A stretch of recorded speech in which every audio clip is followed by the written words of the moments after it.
मैं हूँ। क्यों?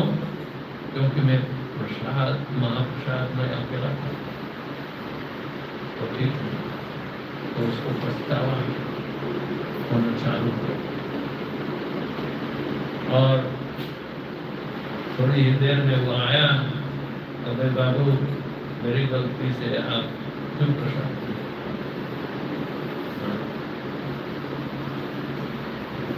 तो प्रसाद महाप्रसाद तो सबको जानना चाहिए।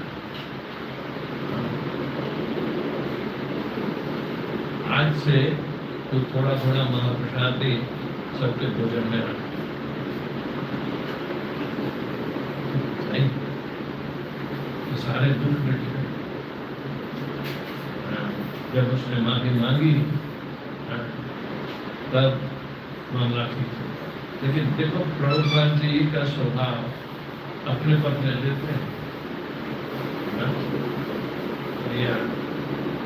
बिना महाप्रसाद खाए इसे आगे खाते।